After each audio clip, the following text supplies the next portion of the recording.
ምሳሌም ነው ይላል። ሐዋርያዎቹ ከትንሣኤ በኋላ እንደሚቀና አላቸው ነበር። ሶሪ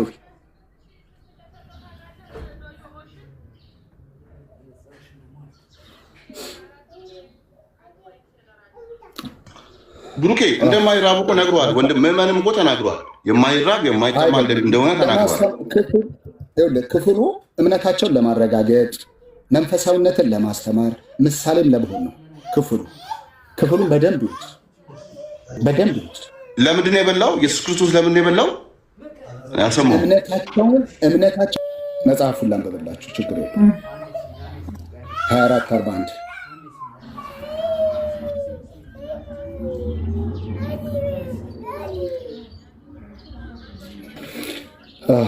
ቆራጥ ይነሳል፣ ብልት ይነሳል ለምትሉ ልጆች ታርፋችሁ ተቀመጡ። ይቀጥሉ። እንደ ኮርማ ነበር እናንተ መቀጥቀጥ። ግን በነገራችን ላይ ኢየሱስ አልበላም የሚል ተከራካሪ ክርስቲያን ከስር አለ። እሱን አውቀሻል። ነርቨስ ሆነ። ኖ በእስልምናው እኮ አብሮ ይነሳል። የነበረው ነገር ሁሉም እንዳለ ነው የሚሆነው አይደል እንዴ? እኔ በቃ ቆለጥ ለታላ እኮ በክርስትና ለምንድን ነው ማይነሳው? አብሮ ማይነሳው ለምንድን ነው? ፊሊፕ ይቀጥል። እሺ ብሩክ ይቀጥልሽ። አንተ ፈተና የሆንክ ልጅ ትልቁ ላይ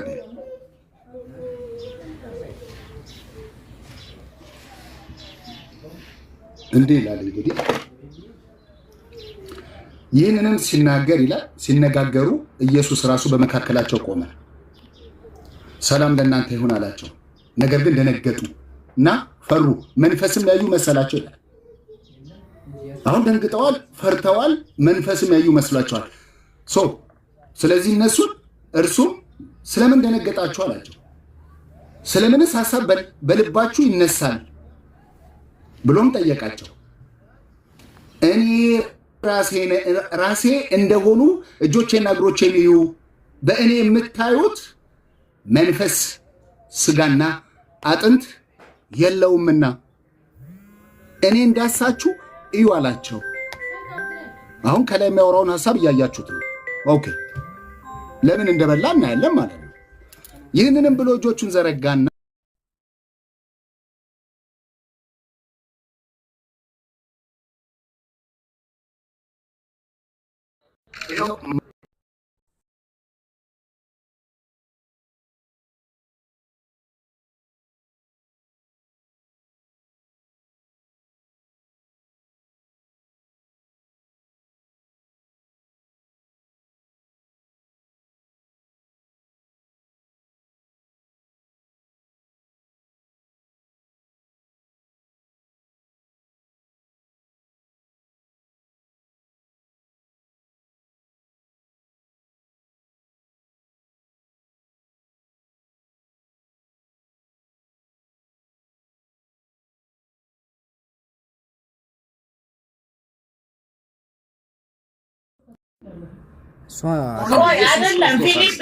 አይደለም ፊሊፒ እኔ ራሴ እንደሆንኩኝ ቆይ ሊስን ይኸውልህ አንተ እንዴት ነው አንቺ አንዱ ጊዜ ትጠይቀኛለሽ። ኦፓል ሐሳቡን ጨርሰና እንጠይቀዋለን። ችግር የለውም።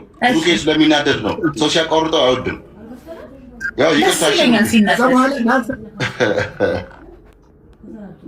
እብድ እኮ ነሽ። ከዛ በኋላ አላቸው የለውም አጥንት ደም ምናምን የለም ማለት ነው። መንፈስ ስጋና አጥንት የለውም እና እያለ ይናገራል። ከዛ በኋላ 40 ላይ ይህንን ብሎ እጆቹንና እግሮቹን አሳያቸው ይላል። እስቲል እንትን አላደረጉም። እነርሱም ከደስታ የተነሳ ገና ስላላመኑ ይላል አላመኑ ማለት ነው። ስላላመኑ ሲደነቁ ሳሉ በዚህ አንዳች የሚበላ አላችሁን አላቸው። አሁን እነሱን ለማስተማር ነው ይሄንን ያደረገው፣ ለማጽናት እምነታቸውን ለማረጋገጥ እንዲረጋጉ ለማድረግ ያደረገው ነገር ነው። ስለዚህ እነርሱም ከተጠበሰ አሳ አንድ ቁራጭ ከማር ወለላም ሰጡት፣ ተቀብሎም በፊታቸው በላ ይላል።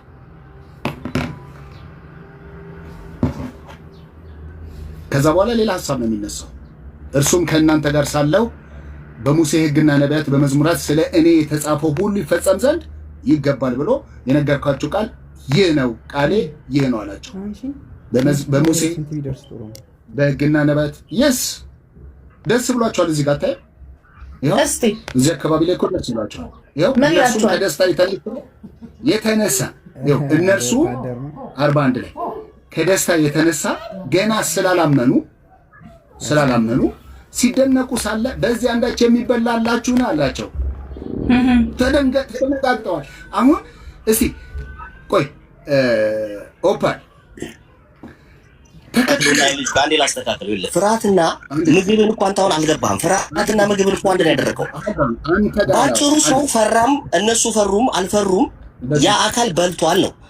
ያ አካል ግን የማይበላ ከሆነ እኮ ፍርሃቱን በሌላ መንገድ ማሳየት ይችል ነበር። ሶ ግን የፍርሃቱ መንገድ አይደለም ዋናው ነገር። እነሱ መንፈስ ስለመሆኑ መንፈስ ነው ወይ ብለው ደነገጡ። መንፈስ መስሏቸው መንፈስ ስለመሰላቸው ደነገጡ ነው እንጂ የሚለው በፍርሃት ማንነትም ሆነ በየትኛው ማንነት ያ አካል ግን በልቷል ነው። ኦኬ እሺ። ስለዚህ ሲፈራ ነው ያ አካል የሚበላው የምትለው አንተ አሁን ሲፈራ ያ አካል ይበላል። ወይም ደግሞ በእመን አሁን እንደ ፊሊፕ ያረዳል ሰው አልረዳ ሲለው ምትሃት ነው ብለው ሲያምኑ እየበላ የሚበላ አካል እንደሆነ ያሳያቸዋል አይነት ነው። እንዴ ስጋ አሁን ፍርሃትና ምግብን ምን አገናኘው? ፍርሃትና መብላትን ምን አገናኘው? ኦልሬዲ በልቷል ነው። ኧረ ጋይስ ኧረ እባካችሁ እያልክ ተለምነናለ ቀኑ ሙሉ ታነበዋለህ ወይ በትክክል አታስረዳንም። አንድ ጥያቄ ልጠይቅ። አንተ ክርስቲያን ከሆነ ከቀደምት አባት ከ36 አባት የምትሉት ነገር ነው ገደል የከተታችሁ አባት እያላችሁ ገደል መጽሐፉ የሚለውን ትተህ አባት ትሄዳለህ። ሉቃስ ያስቀመጠልን አታነበው ፕሊስ አንድ ጊዜ ከሉቃስ የበለጠ አባት አለ እንዴ? መጽሐፉን ዝም ብለን እንድተረጉም ስላልተሰጠህ እድል ምን ትርጉም ያስፈልገዋል? በላ እያለ ምንድን ነው ትርጉም የምትፈልገው? በሶስት አንድ አባት ከቀደሙ በላ እያለ ትርጉም ሄደህ የምትፈልግ ከሆነ እኮ አንተ ጋር ችግሩ ያለው አብዱል ፈተና ከእንደዚህ አይነት ሰው ጋር ላወራ አልችልም። ብሩኬ በዛው የሰው ልጅ ሲነሳ በክርስትና ሃይማኖት የማይበላ ሲፈራ ይበላል ይላል። ሲፈራ እንዳለ አይደል የሚነሳው? ቆይ ብሩኬ ስጋው አጥንቱ እንዳለ ነው የሚነሳው። ቆይ ይኸው ልክ ኢየሱስ ትንሣኤ የምናደርገው መሪያችን አርያ የሆነን ምሳሌ የሆነን ተነስቶ ያሳየን ጌታ ኢየሱስ ልክ እንዳረገው ነው የምንነሳው።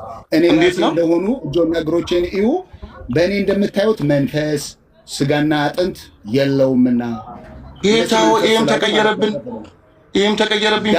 አሁን አንተ ስጋችን እንዳለ ነው፣ አጥንታችን እንዳለ ነው፣ የማይራብ የማይጠማው ይነሳል ሲባል አንተ ደግሞ አሁን ስጋም የለውም አጥንትም የለውም እያልክ ነው። ሰውነታችን አለው እንጂ ስጋና አጥንት መኖሩን እኮ እያሳያቸው ነው እንዴ። መንፈስ ነው ብለው እነሱ አለው ነው የሚለው እንዴ። መንፈስ ነው ብለው ሲመሩ እነሱ መንፈስ እኮ ስጋና አጥንት የለውም፣ እኔ ግን ዳብሳችሁና ነክታችሁኝ እያላቸው እኮ ነው። ይሄ ብሩኬ ምን እያልክ ነው እንዴ? ምን ያለው ትክክል ነው።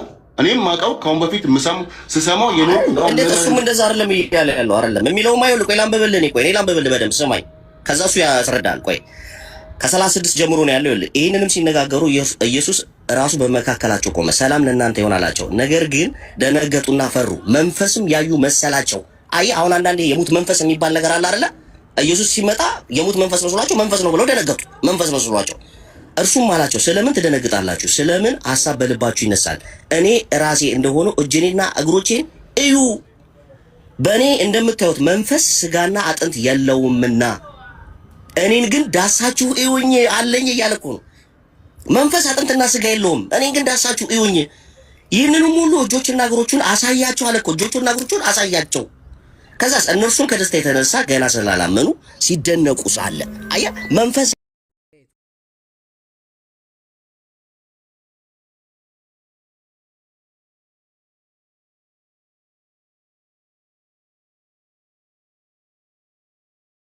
ይህንን ብሎ እጆቹና እግሮቹን አሳያቸው። እጁና እግሮቹን አሳያቸው። መንፈስ እንደዛ ያሳየም እጅና እግሩ። ከዛስ እነርሱም ከደስታ የተነሳ ከዛ በኋላ ደስ አላቸው። ከደስታ የተነሳ ስላላመኑ ሲደነቁ ሳለ በዚህ አንዳች የሚበላ ነገር አላችሁን አላቸው። እነርሱም ከተጠበሰ አንድ ቁራጭ ከማር ወላ ሰጡት። ተቀብሎም በፊታቸው በላ። አለቀ ባጭሩ እኮ ነው። ስለዚህ ምንም እኮ ማብራሪያ ያስፈልገው መመን አይሲ እዚህ ጋር መንፈስ አይደለሁም እያላችሁ ነው አይደለ? አዎ መንፈስ አይደለሁም እጅና እግር አለኝ። ቴንክ ዩ አትፍሩ። እኔ መንፈስ አጥንትና ስጋ የለውም። ብሩኬ ተጨምቀሃል። መንፈስ አጥንትና ስጋ የለውም እያላቸው ነው። ብሩኬ ተጨምቀ አይ ገባኝ። እኔ 100% እኔ ዳሳችሁ እዩ እያላቸው እኮ ነው። ዳሳችሁ እዩኝ እያላቸው እኮ ነው። መንፈስ አይደለሁም አትደንግጡ። ብሩኬ ከዛሬ ስታስተምረኝ የነበርከው ላይ የነበረው ሌላ ስለመብላት አንድ ጥቅስ ልስጥና ልውጣ። ይኸውልህ ልወጣ ስለሆነ ነው። ራዕይ 19:9 ላይ የበጉ የሰርግ ምሳ ይባላል። የበጉ የሰርግ ምሳ ክርስቲያኖች እንደዚህ እየመጡ ይማሩ ክርስቲያኖች እንዴ መጽሐፍ። በቃ ለማንኛውም ተባረኩ፣ ሰላማችሁ ይብዛ። ስለዚህ አንዳንድ እና መንፈስ አይደለሁም እያለ ነው እሱ። ኢየሱስ እዛ ጋር እያሳያቸው መንፈስ አለመሆኑን ነው። ኖ የሚዳሰስ አካል አለው እያልኩ ነው ያለሁት። የሚዳሰስ ይሄ ከሌለማ ኢየሱስ አሁን ተመለስኩ። ምንድን ነው የተመለስኩት? የሚዳሰስ የሚታይ ሰው አካል አለው እያልኩ ነው ያለሁት። መንፈስ አይደለም። እሺ እሺ ቴንክ ዩ። ቅድም ምን ብለሃል? ምን ብለሃል? አብዱልፈተን አንዴ ለምን ደነገጥኩ? እስካሁን ቀጥልሽ። ሐሰን ሰላም ብያለሁ ነበር አይደል? የደነገጡት ምን አልከኝ? ብሩኬ የተገለጠው አካል መንፈስ መስሏቸዋል፣ ደንግጠዋል እኮ ክርስቶስ መሆኑን አውቀዋል በምስል ደረጃ። ነገር ግን እያዩት ያሉት ነገር የሰው አካል አይደለም መንፈስ ነው የሚሆነው ብሎ በማሰብ ነው የደነገጡት አይደለ? መልካም ይኸውልህ ኢየሱስን ወደኋላ መለስ ማየት ነው አይደለም? ነው አይደለም? ብሩኬ መስማት ማትፈልግ ከሆነ የራስ ጉዳይ አይደለም በለኝና አስረዳኝ። ነው አይደለም ነው ጥያቄ። አይደለም በለኝና አስረዳኝ ነው ብለህ አስረዳኝ። እጭህን ዋጣው አልኩ። መጀመሪያ ይሰለቻል እኮ ብሩኬ። ግልጽ ነገር እየጠየቁ መንፈስ አለመሆኑን እንዴ ብሩኬ ኤልያስን ተወውና አንድ መረጃ ክፈትላቸው። የክርስቲያንን ትንሣኤ ማወቅ ከፈለጉ ማለት ነው። መልክፈት አንደኛ ቆሮንቶስ ምዕራፍ 15 ቁጥር 42 እስከ 50 ጀምረህ አንብብላቸው። የክርስቲያንን ትንሣኤ ከሆነ መረዳት የፈለጉት እሱን አልመሰለኝም። ሌላው ምን መሰለ? አሁን ለምሳሌ ራዕይ 9 ከ10 ጀምሮ ምን ይላል መሰለ? ከ19 ጀምሮ እርሱም ወደ በጉ ሰርግ እራት የተጠሩ ይላል። ብፁዓን ናቸው ወደ በጉ ሰርግ እራት። ከሙታን ትንሣኤ በኋላ እንኳን እራት የሚባል ነገር አለ። አየህ፣ ልክ የጌታ እራት እንደሚባለው እራት አለ። ወደ በጉ ሰርግ እራት የተጠሩ ብፁዓን ናቸው። የተጠሩት ማን ናቸው? አማኞች ናቸው። ከሙታን ትንሣኤ በኋላ የተጠሩት ናቸው። ሰርግ አለው እያልከን ነው ምዕመናት? ስለዚህ በጉ ሰርግ አለው እያልከን ነው። ጌጠና እንደዛ ነው ማለት ሰርግ ምትል ስትል እንደዚህ ሰርግ እንደ ኢትዮጵያ እንደዚህ የሚደገስ ሰርግ ነው። በጉ ሰርግ አለው እያልከን ነው። አንተ በቀጥታ እየተረዳኸው እኮ ነው። አንተ ምንድነው? እሺ አንተ ምንድነው የሚለው? እሺ እናስረዳ። አንተ ምንድነው? የበጉ ሰርግ ማለት ነው። የበጉ ሰርግ እራት ምንድነው? የበጉ ሰርግ ማለት አንተ ቀጥታ እንደምትረዳው ቀጥታ አንተ እሺ አስረዳኝ። ቀጥታ አይደለም አንተ አስረዳኝ። ቀጥታ ባልሆነ መንገድ አንተ አስረዳኝ። አንተ ቀጥታ ያልሆነ አስረዳኝ። የበጉ ሰርግ እራት ሲባል ምን እያለ ነው? የበጉ ሰርግ ሲባል አንተ በተረዳው አንቀጽ አይደለም የሚተረጎመው። አንተ አስረዳኝ። የበጉ ሰርግ እራት የተጠሩ ብፁዓን ናቸው የሚለውን አንተ አስረዳኝ። እነማን ናቸው? ማን የተጠሩት? የትኛው ሰርግ ላይ የተጠሩት? አንተ አስረዳኝ። እሺ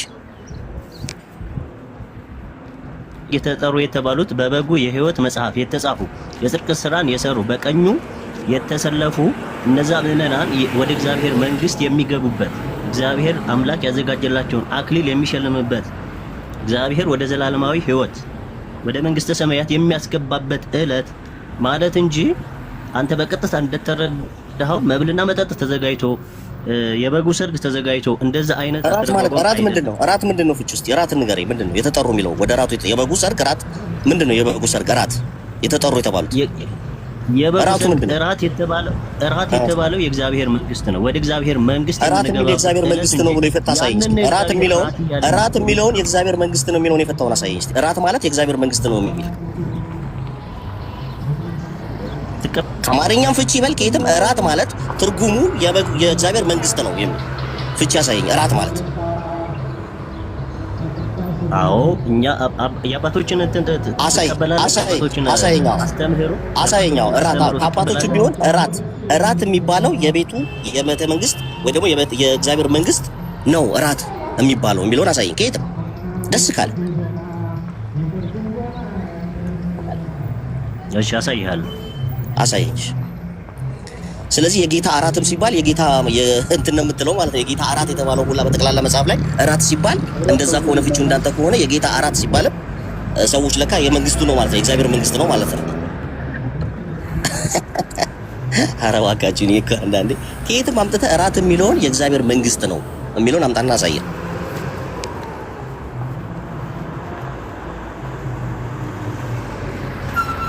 ቴንኪው ግን ምመነ ዛሬ ክርስትናን በጣም ሴፍ አደረገው ማለት የነበረን ነገሮች ስለሚጋጩ ማለት አይ ቲንክ ክርስቲያኖችም የተማራችሁ መሰለኝ መንግስተ ሰማያት ላይ ይበላል አብዱ ነው አስተምሮት አንድ ነገር ልናገር። አጎቴ ፊሊፒ አመሰግናለሁ። ጊዜ ስለሆነ በጣም ደስ ብሎኛል ዛሬ ሙክ ማድረግ ለምን ነበር ዛሬ ሙክ ተደረገ? ኖ በጣም ይኸውላችሁ ኖ ኦፓሊ አንድ ክርስቲያን ነኝ ያለ ሰው የቤተ ክርስቲያን አባቶች ይቀበላል። ተረዳሽኝ? በራሱ መጽሐፍትን እንዲፈታ አልታዘዘም። ሊትራሊ ማቴዎስ አባቱ ነው፣ ለዚህ ልጅ ልቋስ አባቱ ነው። ገባህ አይደል? አንድ ጊዜ ልናገራ አትናገራትም። ይኸውልህ ምእመን ማቴዎስና ልቋስ አባቶች አይደሉ? አናትሽን ልበለው። ወይኔ ፊዚካሊ ባገኘውሽ እንዳትናገሪ ምናምን አስረው ነበር አፍረሽ ነበር። በእውነት ምን አቅፈው ነገር አለ አንተ እስኪ አንተ እባክህን ሚውት አድርግ። ኤልያስ አንተ ሚውት አድርግ። እኔ ቁርአንን ተነስቼ በራሴ መፍታት አልችልም። እኔ አማኝ ነኝ፣ አባቶች አሉ። ልክ ተፍሲራትን እናያለን ማለት ነው። ተነስተን አንፈታም። አሁን ይሄ ምእመናን ይሄን ክፍል እኔ በአባቶች ቢያሳየኝ ሰርግ ሲል በቃ የሚበላ የሚጠጣ ኧረ ተው ምእመናን እንዴ! ሰዎችን አታሳስት እንዴ! ስለ እግዚአብሔር እንዴ ብሩኬ አሁንም አላመንክም? እንዴ እሱ ነገር አላመንክም? አሁንም ብሩኬ ስማ፣ እራት የሚለውን አምጣ ስለው እኮ ራሱ እራት ሊበላ ሄደ እኮ ወርዶ እራት ሊበላ ሄደ። እራት የሚለውን የእግዚአብሔር መንግስት እራት ሊበላ ሄደ። አስገቡኝ እያለ ነው። ታች ነው አስገባው። አሁን ፈታታችን አስገባው። እኔ ምን እንደተረዳው ግን ታውቃላችሁ ማለት ነው። አብዱል ፈታ ምእመን ማለት ነው የክርስቶስ ተከታይ ስለሆነ ቤተ እምነት ራሱ የለውም። ልክ እንደነ ማርቆስ እንደነ ማቴዎስ እንደነ ጳውሎስ እየዞረ ነው ወንጌል የሚሰብከው። አንተ ፐርፌክት ክርስቲያን ምእመን በጣም ምእመን ተበሽቶኛል። በቃ እንደዚህ አይነት ሰው የሚፈልግ ህብረት ታዲያ መጽሐፉ እኮ የሚለው በአብ በወልድ በመንፈስ ቅዱስ እያጠመቃችሁ ደቀ መዝሙር ያርጓቸው እንጂ ተቋም ውስጥ ከተቷቸው እኮ አይልም። አሁን ተቋም ካላመጣ ይላል። ተቋም ደግሞ ሁሉም ስህተት ነው። ተቋሞች ስህተት ናቸው። ስህተት ስላለ በዛ ይደበቁና ይሄ ተቋም እኮ ከሆንክ ይሄ ተቋም ጋር እንደዚህ ያለ ይሏል። ያችን ለማብዳያ ስላላቸው ተቋምን ተናገር ይላል። እኛ የክርስቶስ ደቀ መዝሙር ነን፣ ወንጌል አማኞች ነን፣ ተከታዮች ነን። ስለዚህ በአብ በወልድ በመንፈስ ቅዱስ እያጠመቃችሁ ደቀ መዝሙር አድርጓቸው ነው እንጂ ያለው በአብ በመንፈስ ቅዱስ እያጠመቃችሁ የሆነ ኦርቶዶክስ አድርገው ጴንጤ አድርገው ካቶሊክ አድርገው አላለም። እኔስ ተባረኩ፣ ሰላማችሁ ይብዛ። እኔ ክርስቲያን ነኝ። እሺ ብሩኬ፣ አይ መጨመቅ አለበት መሰለኝ። ብሩኬ እምቢ ብሏል፣ አላምንም ብሏል። ብሩኬ እሺ አይበላም የሚል አሳየን እስቲ እንደማይበላ እኔ እኮ አቅርቤያለሁ። የማይራብ የማይጠማ መሆኑን እሱን እናምናለን፣ ሰምተንም እናውቃለን፣ ያው ስንማርም ኖረናል። ግን እንደማይበላ ምግብ እንደማይበላ ይናገራል መንግስተ ሰማያት ላይ። መልካም አንድ ጊዜ መብልና መጠጥ አይደለም ብሏል። በቃ መንግስተ ሰማያት የእግዚአብሔር መንግስት እንደዚህ አይደለም፣ ደስታ ሰላም ያለበት ነው። እግዚአብሔርን ብሩኬ በግምት አሁን ቀድመም ሊሸውደን ነበር። አሁንም ሊሸውደን ነው። መብልና መጠጥ የሚለው ለምን ቀጥታ ተረጉሟል? ፊልም ማታሱርን ከሆነ እንዴት ነው ነገሩ? ማታሱርን ከሆነ ቅድም እሱ ሲናገር አሁን ለምሳሌ ቅድም አፋቴን እያላችሁ ነው። የዮሐንስ ራእይ ላይ ያመጣልህን ነገር ቀጥታ ተረጎምክ ብለህ ተቆጣው። መብልና መጠጥ የሚለውስ ለምን ቀጥታ ተረጉሟል? ለምን ቀጥታ ዳይሬክት እንደ ማስረጃ ታመጣዋለህ? እሱም ምሳሌ ሊሆን ይችላል እኮ አይደል እንዴ? እናንተ ቆይ ይኸውልሽ፣ አሁን እንደዚህ ጠንቀር ያሉ ነገሮችን በምሳሌ ነው የሚናገረው። እነሱ ይኸውልሽ ሪቪሌሽን 19:7 ላይ እነሱ የተጠሩ ብፁዓን ናቸው ለሰርግ ዝግጅት ተዘጋጁ እያለ ይናገራል። እነዚህ የተጠሩት እነማን ናቸው ብለን ስንጠይቅ በኢየሱስ አምነው የዘላለም ሕይወት ያገኙ የእግዚአብሔርን መንግስት የተቀበሉ ነፍሳቸው የነፍሳቸው ህብረት ከእግዚአብሔር ጋር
ግስት ምግብና መጠጥ ብቻ አይደለም የሚለውንም ምሳሌ ነው በለኝ።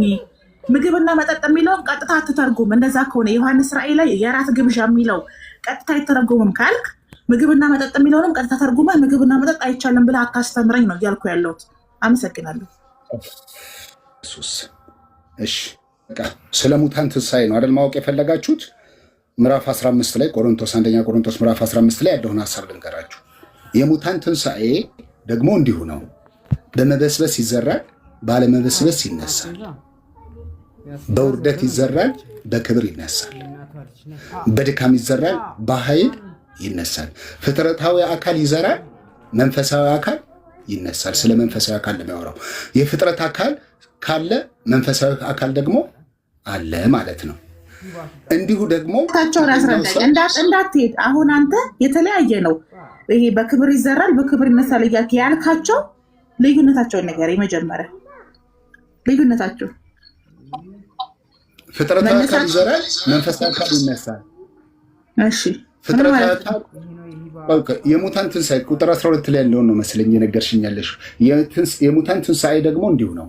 በመበስበስ ይዘራል፣ ባለመበስበስ ይነሳል። ምን ማለት ነው? በውርደት ይዘራል፣ በክብር ይነሳል። ውርደቱ ላይ እንመጣበታለን። አሁን ያልከው ምን ማለት ፈልገው? ለምሳሌ በምሳሌ ላስረዳሽ። አንድ ስንዴ መሬት ላይ ብትጥዩ ይበሰብሳል። በስብሶ ግን ሲነሳ የሚያወራው ስለ ሰው ልጅ ነው አይደለም? ምሳሌ ነው እኮ እኔ ምሳሌ እኮ እንዴት ነው በዚህ በምሳሌ አስገባልሽ ደብድበህ ምን አስገባልኝ እንጂ ይኸውልህ አንድ ነገር ልንገርህ። እድሜ ልካቸው በምሳሌ እኮ አለቀ መጽሐፉ። እንዴ ተረትና ምሳሌ ከሆነ ሁሉ ነገር በምሳሌ እንዴት ነው ምንድነው በምሳሌ ነው? ገባክ? አንተ ሚዩት አድርግ። ማንጎራስ ሚዩት አድርግ። አንተ ጣልቃ አትግባ ከአጎቴ ፊሊጴ ጋር ይኸውልህ። አጎቴ ጌታ የሚናገር የነበረው በምሳሌ ሲያስረዳቸው ነው። ሰዎቹ አብረውት የነበሩትን እንዲገባቸው ምሳሌ እኔ አሁን ይገባ። እኔ ከ2000 ዓመት በኋላ ነው የመጣሁት። እሱን አስረዳሽና ታስቆምኛለሽ። እሱን ንገርሽና ታስቆምኛለሽ። ምን ማለት ነው? የሚያወራው ስለ ሰው ልጅ ነው አይደለ? የሚያወራው ስለ ሰው ልጅ ነው። ክፍሉ ራሱ ስለ ስንዴ የሚያነሳል እና እኔ ስንዴ ምሳሌ አድርጎ እኔ ስንዴ ነኝ። እኔ ደምና አጥንት ያለኝ ስጋ ያለኝ መንፈስ ያለኝ ሰው ነኝ። እንዴት ነው በሚበሰብስና አፈር ውስጥ በሚቀበር ስንዴ ነው የምመሰለው? እኔ ስንዴ ነኝ። ምሳሌ ነው እኮ ምሳሌ ነው የሚያስቀምጠው እንጂ ሊትራሊ አንቺ ስንዴ ነሽ እያለ አይደለም። አንድ ስንዴን አሁን ስንዴን ስትዘሪ መሬቱ ስታደርጊ ይበሰብስና ይነሳል፣ ህይወትን ይዘራል። የስንዴው ማንነት ነው። ያ የስንዴው ማንነት ነው። እኔ ከስፐርምና ከእንቁላል የተገኘሁት ገባ። ከስፐርምና ከኤግን የተገኘሁት ተወልጃለሁ፣ አድጌያለሁ። መጽሐፍ ቅዱስ ህጉን ተጠቅሜ አንብቤ ድኜ ተጠምቄ ሞትኩኝ። እንዴት ነው ከስንዴ ጋር ምሳሌ መስጠኝ ነው የሚቆኔ ኦኬ ትረተብሻለሽ። ኦኬ እያለ ያለው ክፍሉ እንግዲህ በመበስበስ ይዘራል ሲል ይሄ ያመነው ሰው ይሞታል፣ ይበሰብሳል፣ እንደገና ደግሞ ባለመበስበስ ይነሳል በትንሣኤ አካል እኮ መልሶ አሁን ስንዴ ልንገርህ ስንዴ ስዘራው ገባክ በስብሶ ተመልሶ ምንድነው ሆኖ የሚነሳው? ስንዴ ሆኖ አይደለ? በነበረበት ፊዚካል በነበረበት ሞዴል ነው ስንዴ ሆኖ የሚነሳው። ብዙ ሆኖ ሆኖ ነው የሚነሳው። እሺ ጥሩ። ግን ስንዴነቱ ይቀየራል? መጀመሪያ ከነበረ የስንዴ ቅርጽ፣ የስንዴ ጣዕም፣ የስንዴ ይዘት ይቀየራል?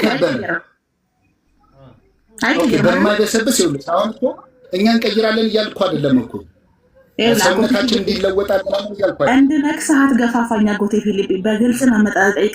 አንድ ስንዴ ምሳሌው ለእኔ ከሆነ ስንዴ ከዘራኸው በኋላ መልሶ ሲበቅል ሲያፈራ የነበረበትን የስንዴ ጣዕም፣ የስንዴ ይዘትና የስንዴ ማንነት አይቀይርም አይደለ?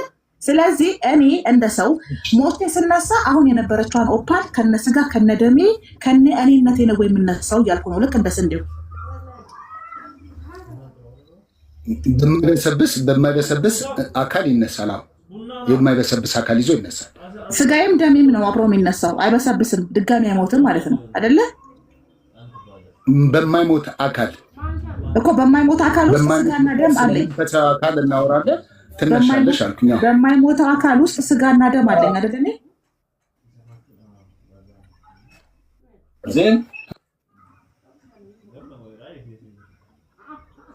በማይሞተው አካሌ ውስጥ ስጋና ደም ካለኝ መንፈስ ካለኝ ሙሉ ሆኜ ነው የምነሳው። አንድ የማደርገው ነገር ሞትን ነው ገድዬ የምነሳው ማለት ነው። እሱ ከሆነ ይመቸኛል። አይ ሙሙሽ አይኖርም፣ አጥንትሽ አይኖርም፣ ደምሽ አይኖርም ምናምን የምትል ከሆነ ይቅርብኝ። እንዴ ሻሻ ኮንትሮባንድ እኮ ነው ይሄ። አዎ ማለት የእስልምና የክርስትና አስተምሮ ግልጽ አይደለም፣ ትንሽ ይጋጫል። ከተፈጥሮ ስርዓቱ ራሱ ይጋጫል። አሁን እያየን ያለ ነው ይሄንን ነው። ስንዴው እኮ አብዱ ስንዴውን ዘራኸው አይደለ? ይበሰብሳል፣ ይበቅልና መልሶ ስንዴ ሲሆን መጀመሪያ የዘራኸው ሞዴል ይዞ ነው የሚነሳው። ገባ? ጣዕሙ፣ ይዘቱ፣ አይነቱ ለመናገር ያህል ምናልባት ሌሎች ክርስቲያኖችም እዚህ ጋር ካሉ እኔ ለመድገም ያህል ነው። በክርስትና አስተምሮ በእስልምና አስተምሮ ስለ ጀነት ግልጽ ነው። አንድ ሰው አዳምና ሔዋን ሲፈጠሩ ብልት አላቸው፣ ጥርስ አላቸው፣ ሁሉም ነገር አላቸው እና ስንመለስም ሰው ሲመለስም ያንን አካላት ይዞ ነው የሚመለሰው። በክርስትናው ግን ይቀየራል፣ ያ ሲስተም ይቀየራል። ለምንድን ነው የሚቀየረው? ይበላ የነበረው አይበላም፣ ይጠጣ የነበረው አይጠጣም፣ ብልትም ነበረው እና አሁን ብልት አገልግሎት የለውም በክርስትናው ወደ መንግስተ ሰማያት። ምሳሌው ልክ አይደለም እኮ ነው የምልህ። ህልም ነው የሚሆንበት። አገልግሎት ይሰጣል ካልክ ተሳሳ። የለም እንደዚህ። ወደ ስንዴው እንመለስ። አጎቴ ፊሊፒ፣ እኔ ወደ ስንዴነት መመለስ ፈልጋለሁ። ስንዴ ነሽ? ወደ ስንዴ መሆን ትፈልጋለሽ? አዎ ፈልጋለሁ።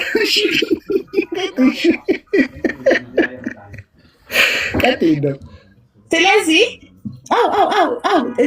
እጄ ተቃጠለ ሰው ማለት ነው። ድንገርህም አጎቴ ፊሊፒ እጄ ተጎዳ። በቃ ረገማችሁ፣ የተረገማችሁ ሆኖ ሶሪ፣ እግዚአብሔር ይታረቅሽ። እሺ ነገር ግን በዛው ግን እጄ ቢቀጠል አይደለም ምላሴ ቢቆረጥ እኔ ከማውራት ወደኋላ አይደለም ወሬ ነቀጠል ቡሩኬ ብቻ ከምንጨምቀው ማለት ነው። ቆይ ሰላመዲንም ስለመጣ እስልምናም ላይ ማለት ነው አንዳንድ ጥያቄዎች ማለት ያው ሁላችንም የምናነሳው ጥያቄ ስለሆነ ክርስቲያኖች ስለሚያነሱ ማለት ነው። አዳምና ምንድነው አዳምና ሐዋ ያንን እንትን ያው ቀደሩ እንዳለ ነው። ምንድነው አላህ ያውቃል፣ እንደሚወጡ ያውቃል። ምን መሰለ የሚባለው ወር ደግሞ ምንለው ለምን ያን ያልወለዱ እዛ በነበሩበት ጊዜ የት በነበሩበት ጊዜ ጀነት ውስጥ እያሉ ለምን አልወለዱ? ለምን ወጥተው ወለዱ? ነው አይደለም መዋለድ ነበር ወይ? አሁን ጀነት ለምን ለአንተ እኮ የሚሻለን አለመውለዳቸው ነው። እዛ እኮ በድብርት ነበር የምንሞተው። ጫት የለ መጠጥ የለ። ያኔ ከመወለዳቸው በፊት ምን እንሰራለን? እንደ ጥያቄ አድርገህ አታንሳው። ቁጭ ብለሽ ነው የሚሰማው። አንድ ጊዜ ክፍሉ ይናገር በእናታችሁ ላንብብላችሁና ቅድም የጀመርኩትን ንባቡን ልጨርስና ጥያቄ። እሺ ቀጥል አጎቴ ፊሊፒ። እኔ እኮ ብሩኬ ስለተጨመቀ ላገዘው ብዬ ነው ውሃ እንዲጠጣ። የሙታን ትንሣኤ ደግሞ እንዲሁ ነው። በመበስበስ ይዘራል፣ ባለመበስበስ ይነሳል። በውርደት ይዘራል፣ በክብር ይነሳል። በድካም ይዘራል፣ በኃይል ይነሳል። ፍጥረታዊ አካል ይዘራል፣ መንፈሳዊ አካል ይነሳል። ፍጥረታዊ አካል ካለ መንፈሳዊ አካል ደግሞ አለ። እንዲሁ ደግሞ ፊተኛው ሰው አዳም ሕያው ነፍስ ሆነ ተብሎ ተጽፏል። ኋለኛው አዳም ሕይወትን የሚሰጥ መንፈስ ሆነ። ነገር ግን ይላል፣ አሁን በደንብ አስተውላችሁ ስሙ። ነገር ግን አስቀድሞ ፍጥረታዊው ቀጥሎ መንፈሳዊው ነው እንጂ መንፈሳዊው መጀመሪያ አይደለም ማለት። ከዛ በኋላ ቁጥር 47 የፊተኛው ሰው ከመሬት ነው፣ ከመሬት መሬታዊ ነው። ሁለተኛው ሰው ከሰማይ ነው፣ የከበረው ማለት ነው፣ የግሎሪፋይ አድርጎ የሚነሳው። ከዛ በኋላ መሬታዊው እንደሆነ መሬታውያን የሆኑት ደግሞ እንዲሁ ናቸው። ሰማያዊ እንደሆነ ሰማያውያን የሆኑት ደግሞ እንዲሁ ናቸው።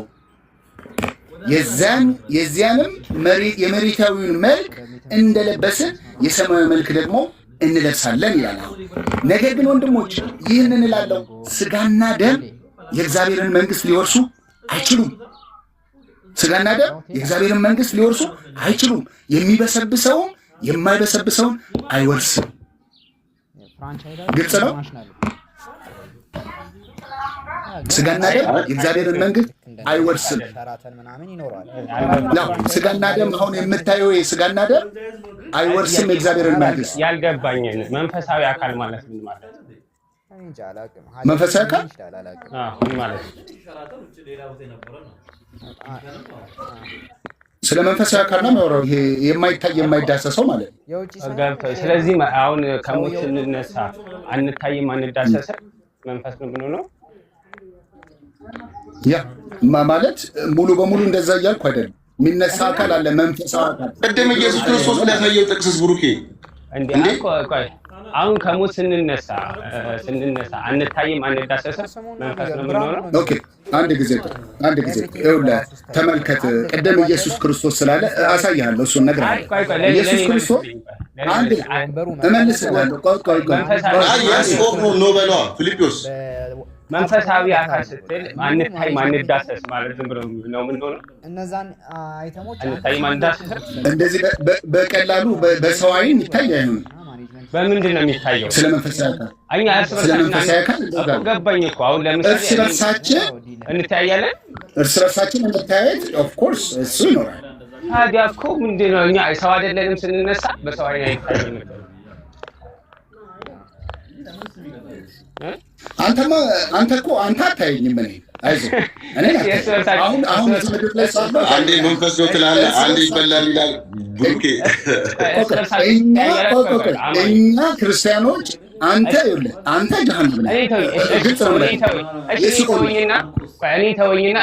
እኛ ክርስቲያኖች በክርስቶስ ያመንነው ይኸው እየነገርኩህ ነው። እኛ በክርስቶስ ያመንነው እርስ በርስ እንተያያለን። ታዲያ አሁን መንፈስ ማለት ማይታይ ማይዳሰስ ስለ መንፈስ አሁን ብለኸኛል እኮ መንፈስ ማይታይ ማይዳሰስ ለምን ትነጠለዋለህ? አንተ መንፈሳዊ አካል ብለህ ነው የጠየቀኝ እኮ። አልተነጠለም ሀሳቡ መች ነው መንፈሳዊ አካል ምንድን ነው ስልህ የማይታይ የማይዳሰስ ነው አልከኝ።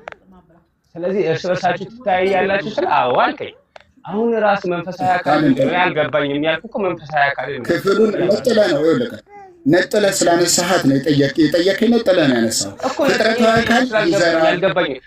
ያልገባኝ እሱ ጋር ነው። መንፈሳዊ አካል የሚለው ነገር ምንድን ነው አልገባኝም ማለት ነው። እኔ እኮ ያልገባኝን ቦታ ነው የነጠልኩት አይደል? ስለዚህ ያልገባኝ ነጥለህ ነው ጠየቃችንማ። በነገራችን ላይ ብሩኬ አሁን እኮ እንድንማማር ነው እንጂ እኔ እኮ ልክ እንደ ስላሴ እንደሚሆን አውቃለሁ። ይሄ ሚስጥር እንደሆነ ከመንግስተ ሰማያት በኋላ ያለው ነገር ማለት ክርስትና ላይ ከባድ ነው። አንዱ የሚለው ሌላ ነው። አንዱ መቶ ላይ ከሚያወራው ትንሽ ይለያያል። ለመማማር በዚሁ ክፍል ላይ ይኸውልህ እነሆ አንድ ሚስጥር እነግራቸዋለሁ። ሁላችን አናንቀላፋም፣ ነገር ግን የኋለኛው መለከት ሲነፋ ሁላችን በቅጽበት አይን እንለወጣለን። ወደ ምንድን ነው የምንለወጠው? ወደ ከበረው ወደ የሚከብረው የከበረውን ሰውነት ይዘን እንነሳለን እኮ ሰው ነው የምንለው። ግን የከበረ ነው። ልዩነቱ ምንድን ነው? ይሄኛው አሁን ያለንበት የተዋረደ ነው። ቀጥሎ ደግሞ ከትንሣኤ በኋላ እናንተ አማኞች ቆይ እኔን አታስገባኝ። የከበረ ሰውነት አንተ አይደለም እኮ እኔን ተወኝ አልኩህ አንተ እኮ። እሺ ቆይ እናንተ ነው ጠይቅ። አሁን አንተ የከበረ ሰውነት ይዘህ ነው የምትነሳው አይደል? ኦኬ አዎ። ስለዚህ ያ የከበረ ሰውነት የምትይዘው ይታያል፣ ይዳሰሳል። እርስ በርሳችሁ ማለት እርስ በርስ የስ ይታያል። ስለዚህ መንፈሳዊ አካል ማለት ምን ማለት ነው? አሁን ንገረኝ። ነጥሎ አይደለም ክፍሉ የሚያወራው ስለ መንፈሳዊ አካል የሚያወራው እኮ ምንድነው? አልገባኝም ነው ካልኩ ምን ማለት ነው መንፈሳዊ አካል? አልገባኝም። መንፈሳዊ አካል ማለት እኔ ማለት የሚችል ስለ መንፈሳዊ አካል ካወራኸኝ እኔ ማለት የሚችል እውቀት ስጋዊ አካል እኔ ማለት አይችልም። ስጋዊ አካል መንፈሳዊ አካል ከሌለው እንዴት ነው ይሄ እኔ ማለት የሚችለው? እኔ አሁን መንፈሳዊ አካል ነኝ። አሁን መንፈሳዊ አካል ነኝ። ይኸውልህ አንተ የመንፈስ ነፍስ ስጋ እነዚህ ሶስቱ በአንተ ውስጥ አለ። እኔ መንፈሳዊ አካል ነኝ ወይስ አይደለሁም? አይደለህም እኮ እኔ ማለት እችላለሁ አይደል? መንፈሳዊ አካል ሳይሆን እኔ ማለት እችላለሁ። ስለዚህ እኔ ማለት የሚችል ስትል አሁን መንፈሳዊ አካል ከፍጥረታዊ አካል በምንድን ነው የሚለየው? ምንድን ነው መንፈሳዊ አካል? እሱን ነገር የሚታይ የሚዳሰስ ከሆነ መንፈስ ማለት ምንድን ነው? አልገባኝም ነው። ስለዚህ መንፈሳዊ ነጠልክብኝ። አሁን ይኸውልህ መንፈሳዊ አካል ማለት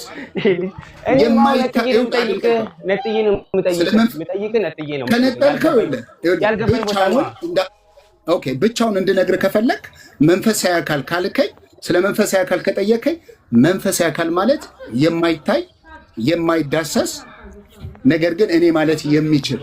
በጣም ጥሩ። ስለዚህ እናንተ መንፈሳዊ አካል ስትሆኑ እርስ በርሳችሁ ትተያያላችሁ ወይስ አትተያዩ? እንደዛ ብቻ ይላል ክፍሉ ነው። ለዛም ነጥለን ምን ይላል አላልኩም። ትተያያላችሁ ወይስ አትተያዩም ነው ጥያቄው። መልካም እሺ። እኛ ክርስቲያኖች መንፈሳዊ አካል ብቻ እንሆናለን ብለን አይደለም እየተናገርን ያለን። ይሄ የማይበሰበስ ሰውነት ከመንፈሳዊ አካል ውጪ ሌላ ምን አካል ትሆናላችሁ?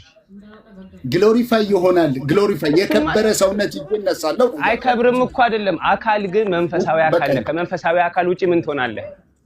አደከምከኝ። በቃኝ እየነገርኩ ነው። እኔ ደጋግሜ ነው የምነግርህ። እውነት ለመናገር ይኸውልህ ብሩኬ ወላሂ መሬ ነው። ዛሬ ብቻ አይደለም ለማናናቅ አይደለም። አንዳንድ ጊዜ ማንበብ ብቻ ሳይሆን መረዳት ነው ዋናው ቁም ነገር እኮ። ማንኛውም ዝም ብለህ እስከ 5ኛ ክፍል የተማረ ሰው ያነባል፣ ግን አንብበህ ለመረዳት ሞክር። የምሬ ነው። እንደዚህ ነው ስሜታዊ መረዳው።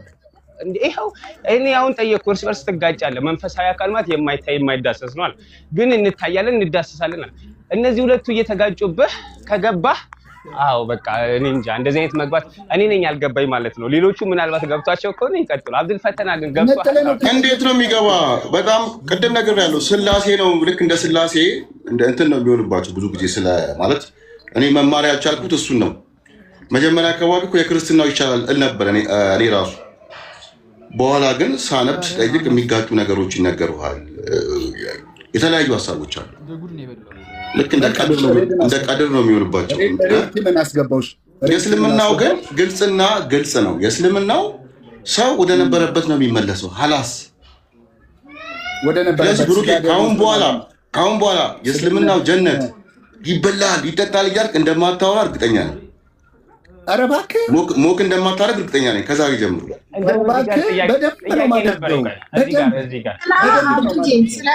ስለሚቀና ማለት አይቀርም። ካልገባ ዝም አይልም።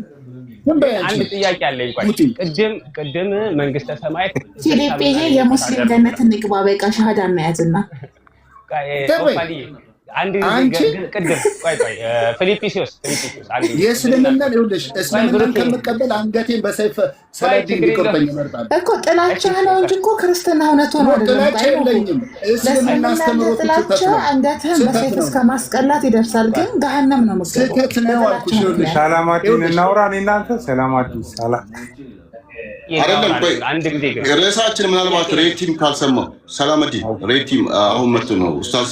እሱም ኡስታዝ ስለሆነ በክርስትናው በኩል አንዳንድ ነገሮችን ያስረዳናል። ሬቲም ርዕሳችን ምን መሰለ? ይኸውልህ የሰው ልጅ ሲፈጠር ብልት ነበረው፣ ጨጓራ፣ ሁሉም ነገር ነበረው አይደለ? በገነት ላይ በክርስትና ኤደን ገነት ይባላል። በእስልምናው ደግሞ ኤደን ገነት የለም፣ ያው ጀነት ነው ያለው። በክርስትናው ግን ኤደን ገነት አለ፣ ምድር አለ፣ መንግስተ ሰማያት ይለያል። ያ ብልቱ ለምንድን ነው የማይሰራው? ወደ መንግስተ ሰማያት ስንመለስ በነፃ ምርጫ ነው። ቆይ በነፃ ምርጫ ነው ወይ? አሁን የእስልምናው አዳም ሲፈጠር ይበላ ነበር፣ ሆድ ነበረው፣ ብልትም ነበረው። ሲመለስም ያ ነገር ይሰራል። እና መንግስተ ሰማያት እንዴት ነው? ይበላል ይጠጣል ወይ? የክርስትናው መንግስተ ሰማያት እዛ ቁጭ ብለህ ማመስገንስ እንዴት ነው? ምን ጥቅም አለው? አንዳንዱ ደግሞ እንደ መልአክ የሚባል ነገርም አለ። እንደ መልአክ ሆነህ ትኖራለህ። ወንድማችን ደግሞ በነገራችን ላይ መልአክን እንደሚበሉ ሁላ የተናገረበት ነገር አለ እዚህ ምድር ላይ መጥተው ማለት ነው። እና ከዛ ጋር ማለት ከእስልምናው ጋር ኮምፔር እያደረግ እንድታወራ ነው ሀሳብ እንሰጥበት።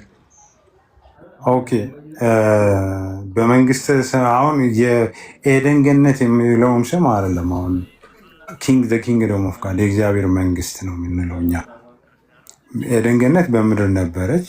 ኦልሬዲ እሷ ክሎዝ ተዘግታለች ዘፍጥረት 1 ላይ ማለት ነው። ምክንያቱም አዳም ግን ምንድነው አሁን ወዴት ነው የምትሄዱት ካላችሁ ወደ እግዚአብሔር መንግስት፣ ወደ አዲሱ መንግስት ማለት ነው። ወደዛ ነው የምንሄደው ከእግዚአብሔር ጋር አብረን። ምክንያቱም ዮሐንስ ራእይ ላይ ተጽፏል እሱ ምዕራፍ 21 ላይ ማለት ነው።